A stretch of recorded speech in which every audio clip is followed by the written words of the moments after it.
자, 태민 씨 이렇게 좀 네. 차가 저렴하잖아요. 이런 500만 원 이하 중고차들을 살 때는 어떻게 뭐 꿀팁 같은 게 있을까요? 좀 사실 고장이 날까 봐 이런 게 무섭잖아요. 소비자 입장에서는. 그렇죠. 근데 일단은 이런 500만 원 이하 차를 살 때 어떤 걸 조심해야 되는지는 제 생각에는 이미 그 차를 구매하시는 분들이 누구보다 잘 알고 있습니다. 예, 당연히 오래된 차기 때문에 뭐 누유가 있거나 어디 고장이 있거나 어디 뭐 부식이 있거나 이럴 확률이 굉장히 높겠죠. 이제 그런 부분들은 당연히 기본적으로 잘 보셔야 되는 거고, 제가 좀 추가로 좀 말씀을 드리자면 이런 좀 500만 원 이하의 좀 저렴한 차를 사실 때는 뭐 내비게이션, 후방 카메라, 블랙박스, 하이패스, 뭐 열선, 아니면 또 가죽 시트, 이런 옵션들을 일단은 다 잊으셔야 됩니다. Don't even worry about it.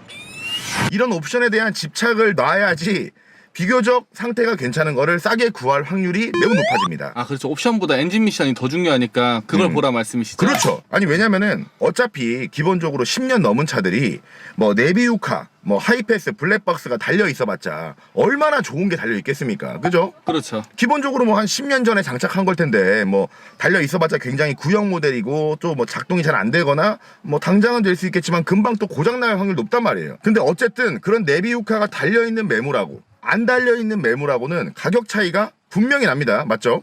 분명히 내비우카 없는 거보다 있는 게 비싸요, 중고도. 근데 그럴 거면 차라리 내비우카가 없는 거, 그냥 뭐 블랙박스고 하이패스고 뭐 열선이고 다 없는 거를 좀 싸게 사서 내가 직접 장착을 하는 게 훨씬 더 이득입니다. 저도 실제로 그렇게 했어요. 지금 여기 뭐 이 내비우카하고 블랙박스하고 하이패스하고 다 제가 따로 장착을 한 겁니다. 지금 요게 이제 내비게이션 후방 카메라 같이 되는 이제 매립형인데 딱 봐도 싼티가 전혀 안 나죠. 순정 같죠? 순정형으로 매립을 한 건데 요게 지금 한 30만 원 들었고요. 블랙박스 같은 경우도 이제 앞뒤 2채널로 해가지고 11만 원인가 12만 원밖에 안 들었습니다. 그리고 뭐 하이패스 같은 거는 인터넷에서 얼마 안 하죠. 몇만 원에 살 수 있고.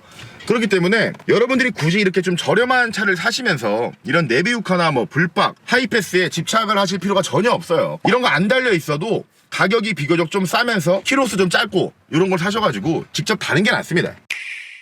그리고 이렇게 좀 저렴한 차를 사실 때는 사실은 제가 뭐 중고차 업을 하긴 하지만 중고차 상사를 이용하시다 보면은 좀 그 부대 비용에 대한 부담이 분명히 있을 겁니다. 일단은 뭐 수원 지역 같은 경우는 상사 매도비만 33만 원 받기 때문에 저렴한 차를 살 때는 굉장히 부담이 될 수가 있어요. 왜냐? 차값이 만약에 한 3천만 원짜리 차를 사는데 30만 원 매도비를 내야 된다. 그러면 좀 우리가 좀 나쁘게 가지 않습니까? 뭐 차값이 한 1% 정도 수준이니까. 근데 차값이 한 250인데 매도비가 30이야. 그러면 좀 비싸잖아. 그러니까 이렇게 좀 저렴한 차를 사실 분들은 상사 거래도 물론 뭐 나쁘진 않습니다. 뭐 보증도 받을 수 있고. 그렇지만 조금 더 많은 시간과 조금 더 노력을 투자하셔가지고 개인 거래를 한번 해보시는 것도 좀 나쁘지 않다 봅니다. 개인 거래라는 게 굉장히 좀 어떻게 보면 위험할 수도 있지만 좀 친한 카센터 가가지고 또는 친한 카센터 사장님이랑 같이 가가지고 차 좀 잘 보고 뭐 큰 사고 없는지 엔진이나 미션에 뭐 정말 큰 문제는 없는지 그런 것들만 좀 잘 확인하시고 수수료 없이 개인 거래로 사시게 되면은 그것도 좀 나쁘지 않은 방법입니다. 개인 거래는 사고 이력을 잘 몰라서 좀 무섭긴 한데 그럴 때 꿀팁이 있나요 혹시? 그러니까 내가 아는 카센터 사장님이나 뭐 좀 자동차 잘 아는 친구 있지 않습니까? 뭐 저 같은 친구 그런 친구한테 그냥 뭐 저기 뭐 명륜진사갈비, 돼지갈비, 무한리필 한번 먹이고 데리고 가야죠. 혼자 가시는 건 좀 솔직히 좀 무리가 있어요. 왜냐면 이제 일반인이 아무리 뭐 이게 유튜브 영상 같은데 잘 나와 있다고 하긴 하지만 보험 이력이나 이런 걸 토대로 해가지고 사고를 완벽하게 보기엔 좀 무리가 있긴 합니다. 그래서 좀 소정에 좀 돈을 내더라도 약간 이렇게 좀 사고라든가 이런 거 볼 수 있는 그런 분을 한 명 같이 가면 제일 좋겠죠. 근데 그런 돈을 좀 쓴다고 하더라도 상사에다 내는 수수료 같은 거를 안 낸다고 생각하면은 나쁘지 않아요. 분명 나쁘지 않습니다. 오케이, 좋아요. 다 좋고 뭐 유지비 좋고 다 좋은데 이런 차들 이제 한 2, 3년 타고 대팔 때 이건 거의 값을 못 받지 않나요? 폐차해야 되는 거 아니에요? 뭐 사실 한 10년 넘은 차들 같은 경우에는 한 2, 300에 사가지고 좀 타다가 팔려고 하면 어려운 게 사실입니다. 다음 구매자가 없기 때문에 폐차를 하는 경우도 굉장히 많고 그런데 그럴 때 대비해가지고 여러분들이 네이버에다가 뭐 2021년 9월 중고차 수출 단가표 2021년 8월 중고차 수출 단가표 이런 식으로 치시면은 중고차 수출업자분들이 올려놓은 이렇게 수출 단가표가 있어요. 뭐 마티즈는 얼마, 아반떼는 얼마 뭐 이렇게 다 있습니다. 그런 표를 참고하셔가지고 가능하면 나중에 수출을 보낼 수 있는 확률이 높은 차를 사시는 게 좀 낫겠죠. 저도 그렇게 했고 실제로 마티즈도 그렇게 되면은 여러분들이 한 300에 산 뭐 좀 10년 넘은 중고차도 어느 정도 좀 타고 나서도 외국으로 보내게 되면은 기본적으로 뭐 못해도 뭐 7, 80 많이 받으면 막 100에서 200도 받으니까 내가 한 1, 2년 타고 팔았다고 해도 뭐 크게 서운하진 않잖아요. 그 정도면은. 그렇죠. 예, 그래서 기왕이면은 좀 저렴한 차를 사실 때는 수출이 가능한 차를 미리 확인하시고 그 중에서 좀 고르시는 거를 추천드리겠습니다. 맞아요. 아반떼 HD 이런 거 09년식 이런 게 막 100몇십만 원 나가더라고요. 그렇죠. 네. 근데 그게 사실 내수 시장에서는 굉장히 좀 거래가 어려운 차 중에 하나인데 아반떼 HD 같은 게 키로수 길고 이러면 상품 가치가 없죠. 네, 그렇죠. 막 부식도 생기고 아무래도 그러다 보니까 그런데 외국에서는 우리나라의 어떤 이런 오래된 차들을 굉장히 귀하게 사갑니다. 뭐 중고차 수출 박준규님 이런 분들한테 아니 물어보세요. 어떤 게 수출 나가냐, 어떤 게 타다가 팔아도 수출 잘 받을 수 있냐 물어보셔가지고 좀 나중까지 생각하셔가지고 좀 더 합리적인 그런 소비를 하시기 바라겠습니다. 그러면 중파님이 생각하는 500만 원 이하 중고차 딱 한 대만 살 수 있다면 어떤 거 사실 겁니까? 마티즈 삽니다 저는. 왜냐 일단은 저는 경차를 추천하고 싶어요. 취득노스도 안 내고 이것저것 경제적인 혜택이 많기 때문에 경차를 추천하고 싶은데 그 중에서 저는 모닝 같은 경우에는 좀 차가 좀 너무 가벼워. 좀 뭔가 이게 차가 좀 이게 좀 줏대가 없어.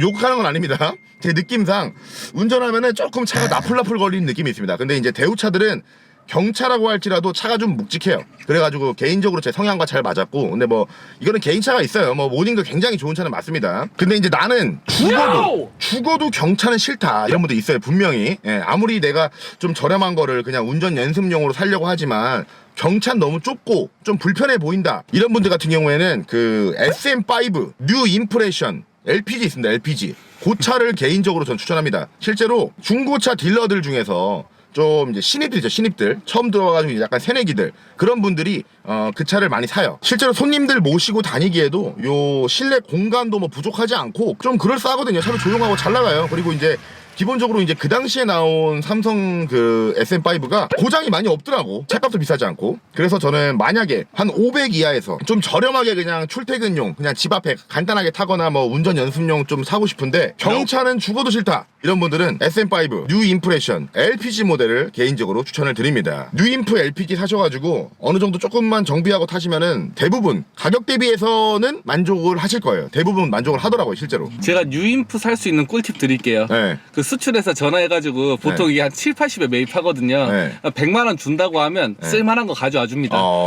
키로수 좀 있는 거. 뭐 한 15만, 16만도 나와요. 오, 그 정도면 개꿀인데? 그렇죠. 개꿀이죠. 제 개꿀 팁입니다, 이거. 오, 수출해서 아무데나 전화하면 되는 거예요? 그렇죠. 그러니까 이게 수출로 잘 안 나가요, 요즘. 네. 그래서 뭐 수출 단가보다 한 2, 30만 더 줘도 저희한테 올 수 있습니다. 오, LPG. 제가 손님한테 몇 대 구해줬어요, 이걸. 오, 이거 이런 거를 영상을 만들어서 올리란 말이야.